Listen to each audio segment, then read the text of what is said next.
This YouTube channel does not promote any violent, harmful, or illegal activities.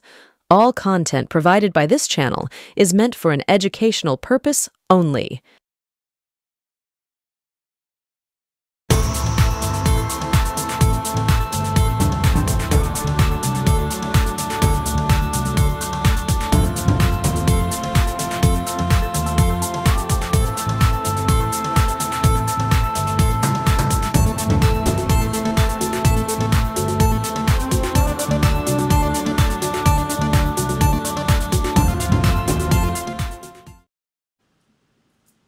নমস্কার, সুপ্রভাত। আমি আপনাদের প্রবীর বিশ্বাস। দেখতে শুরু করেছেন আপনাদের সবচেয়ে পছন্দের বাংলা ইউটিউব চ্যানেল এনকে ডিজিটালের প্রভাতী সম্প্রচার থার্ড আই। আবার প্রসঙ্গে মুকুল রায়। মুকুল রায় আবার ফিরে এলেন বঙ্গ রাজনীতিতে এবং মুকুল রায়কে নিয়ে চাপানোতর শুরু হলো যেই মুহূর্তে অভিষেক বন্দ্যোপাধ্যায় নেতাজি ইন্ডোর স্টেডিয়াম থেকে মুকুল রায়কে গ্রেফতার করলেন। শুধু মুকুল রায়কে বলেননি, বলেছেন শুভেন্দুকেও। তাদেরকে নাকি তিনিই চিহ্নিত করেছিলেন, এরকম বক্তব্য ছিল তার। আমরা পুরো বক্তব্যটা শুনবো তার পরিপ্রেক্ষিতে শুভেন্দু কি বলেছেন এবং মুকুল রায়ের ছেলে তিনি কি বলেছেন, শুভ্রাংশু রায়। আমরা প্রত্যেকের বক্তব্য শুনবো, কিন্তু তার আগে এই দুটো কথা বলে নেওয়ার দরকার। প্রথমত বলি যে মুকুল রায় সত্যি সত্যি কি তৃণমূলের সাথে গদ্দারি করেননি? যদি তৃণমূলের সেকেন্ড ইন কমান্ড তিনি না হতেন, তাকে কে চিনত? কেউ চিনতেন না। কাছড়াপাড়ার একটি ব্যবসায়ী তিনি, ছাঁট লোহার ব্যবসা করতেন।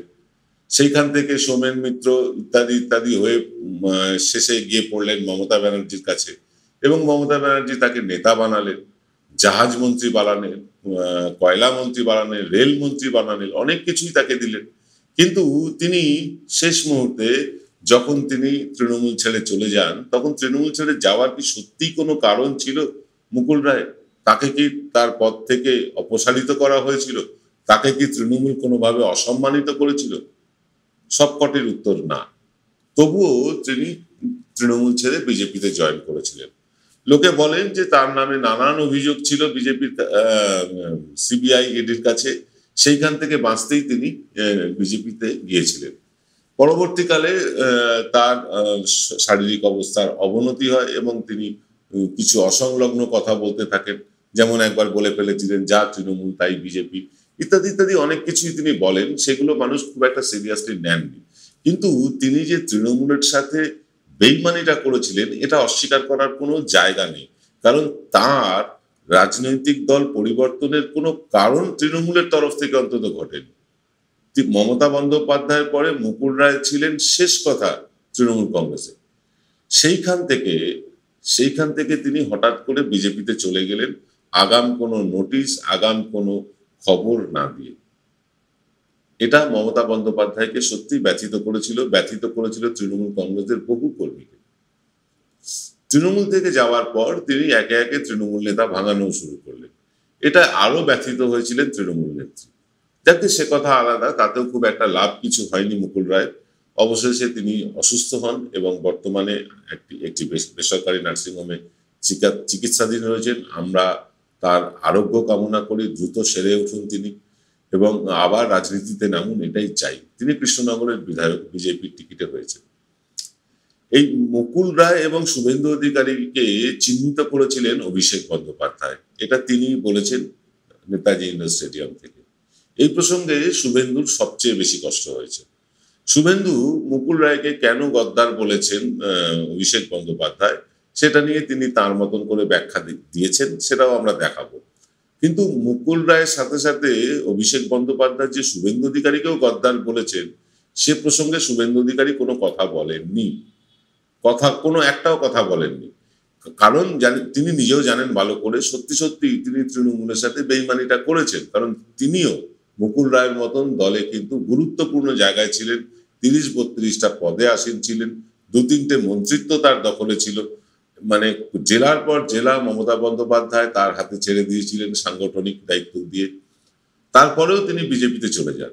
সেক্ষেত্রেও মানুষের অভিযোগ বা বেশ কিছু লোক বলেন বা অনেক তথ্য প্রমাণও সামনে এসেছে যে শুভেন্দু অধিকারীর বিরুদ্ধেও ইডি সিবিআই এর কাছে মারাত্মক কিছু তথ্য প্রমাণ রয়ে গেছে। এবং এটা শোনা কথা গুজরাট কোঅপারেটিভ ব্যাংকে তার কয়েক হাজার কোটি টাকা গচ্ছিত আছে। সেই টাকা পয়সা বাঁচানোর জন্য, নিজেদের পারিবারিক ব্যবসা বাঁচানোর জন্য এবং ইডি সিবিআই এর হাত থেকে বাঁচার জন্য তিনি নাকি বিজেপিতে গিয়েছেন। তাই তিনি নিজেকে যে গদ্দার শুনতে হচ্ছে সেটা তিনি হজম করে নিচ্ছেন। অভিষেক বন্দ্যোপাধ্যায় কি বলেছেন শুনবো। শুভেন্দু অধিকারী কি বলেছেন সেই কথা প্রসঙ্গে সেটাও, তার সাথে শুনবো আমরা শুভ্রাংশু রায়, মুকুল রায়ের ছেলে, কি বলেছেন, সব কথাই শুনবো। তবে তার আগে একটা নিয়ে নেব বিরতি। বিরতির পর সরাসরি আমরা সেই কথা শুনে আজকের অনুষ্ঠান শেষ করব। ভালো থাকবেন সকলে। ব্রেকের পর আসছি শুভেন্দুর কথা, অভিষেকের কথা এবং শুভ্রাংশুর কথা নিয়ে। জয়গুরু রত্নভান্ডার জ্যোতিষ সীমা, এখানে গোল্ড মেডেলিস্ট জ্যোতিষী বসেন। হাই কোয়ালিটির আসল গ্রহরত্ন সবচেয়ে কম দামে এখানে পাওয়া যায়। স্থান বেলঘড়িয়া, রানী পার্ক, বটতলা, 2 নম্বর রেলগেটের নিকটে। 9681345722 এবং 9007778922। Found Kolkata's first ever sweet shop serving so unique items like Dab Malai Curry, Motichur Truffle, Gajor Borfi, Dab Kalakand, and I had to try them. শুধু তাই নয়, শক্তিগড়ের ল্যাংচা, বর্ধমানের সীতাভোগ, মালদার পোস্তকদম, বহরমপুরের ছানা বড়া, এগুলো সবকিছু খেতে হলে আর এত দূরে যেতে হবে না। সুন্দরিনী ন্যাচারালসে পেয়ে যাবে পশ্চিমবঙ্গের বিখ্যাত 10টা জেলার মিষ্টি all under the same roof. এদের বেস্ট সেলার্স কচি ডাবের শাঁস দিয়ে বানানো ডাব মালাইকারি আর কলা পাতায় মোড়া গুড়ের সন্দেশ পাতুরি আর আ মাস্ট ট্রাই।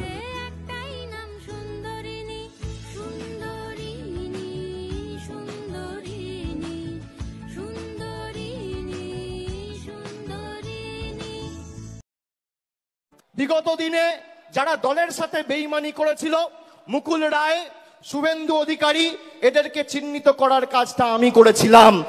আগামী দিনেও যদি কেউ দলের সাথে বেইমানি করে, এদের চিহ্নিত করে, এদের লেজে গোবরে করে প্যাকেট করে বাংলা ছাড়া করার দায়িত্বটা আমি আমার কাঁধে তুলে নিলাম। বাজারে রটিয়ে দেওয়া হচ্ছে অভিষেক বন্দ্যোপাধ্যায় বিজেপিতে যাবে। আরে আমার গলা কেটে দিলে কাটা গলা থেকে মমতা ব্যানার্জি জিন্দাবাদ বেরোবে। মুকুল রায় আজকে কোথায়? মুকুল রায় আজকে হসপিটালে ভর্তি আছে। মুকুল রায় আজকে কলকাতায় একটা প্রাইভেট হসপিটালে ভর্তি আছে সংকটজনক অবস্থায়। এই লোকটা যে বিজেপি থেকে জিতে কৃষ্ণনগরের মতো সিট, যেখানে আপনি আমি যে কেউ দাঁড়ালে, পদ্মফুল দাঁড়ালেই জিতবে, সেই সিট থেকে ভারতীয় জনতা পার্টি তাকে জিতিয়েছে এবং ভারতীয় জনতা পার্টির সমস্ত নিয়ম ভেঙে দুজনকে টিকিট দিয়েছিল, মুকুল রায়কে এবং তার পুত্রকে, যেটা ভারতীয় জনতা পার্টি সরাসরি একটা নির্বাচনে করে না। এমপিতে কাউকে দিলে এমএলএতে দেয়, সেটা ঠিক আছে, কিন্তু ভারতীয় জনতা পার্টি মাননীয় মুকুল রায়কে সর্বোচ্চ সম্মান দিয়ে ভালো সিট বেছে দিয়েছিল পার্টি, আমি নিজে জানি, এবং তার পুত্রকেও বীজপুর কেন্দ্রের সুযোগ দিয়েছিল।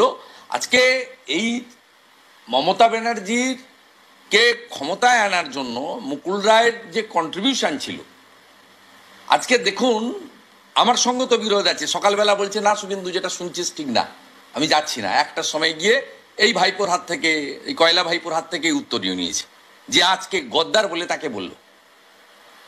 তিনি আজকে হসপিটালে। আর এই শুভ্রাংশুকেও বলি, ওই নেতাজি ইন্ডোরে বসে তা হজম করলো কি করে? হ্যাঁ, আমরা জানি মুকুল রায় নিজে যেতে চায়নি, শুভ্রাংশু নিয়ে গেছে তাকে, বিজেপির এমএলএ তৃণমূলে নিয়ে গেছে ভাইপোর কাছে। এই যে একটা মনুষ্যত্ব রহিত, এই যে রক্ত মাংসের শরীরে গড়া মানুষ নয়, হুঁশ যার আছে তার নাম মানুষের কোনো বোধ নেই, যে আমাকে যা খুশি বলুক, আমি পিসিকে হারিয়েছি, একদিন আসবে ওকে ভিতরেও ঢোকাবো এবং হারাবো। তৃণমূল কংগ্রেস একটা পরিবার, পরিবারের আভ্যন্তরীণ বিষয় আমি বাইরে কিছু বলবো না। 2 নম্বর কথা হচ্ছে, অভিষেক বাবাকে যথেষ্ট সম্মান করে, এটা তার আর বাবার বিষয়, সে বিষয়ে আমি ঢুকবো না।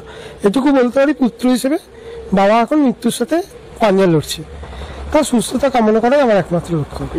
মানুষের সাথে মানুষের মনোমালিন্য হতেই পারে, তাদের ব্যক্তিগত বিষয়, এবার আমি বাইরে বলবো না, আমি দলের মুখপাত্রও নই, যা বলার মুখপাত্র বলবো।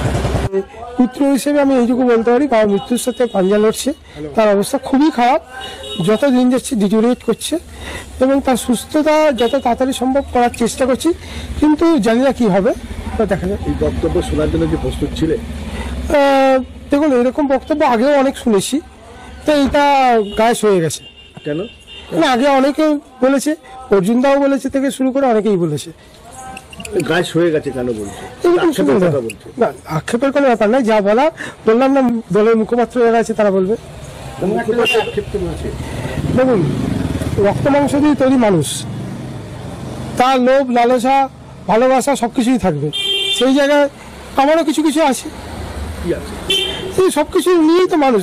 পুত্র হিসেবে কত কষ্ট পাচ্ছে, তার সুস্থতা যাতে তাড়াতাড়ি হয়, সেই যে কষ্টটা পাচ্ছি, সেই কষ্টে আমি সত্যি কষ্ট পাচ্ছি।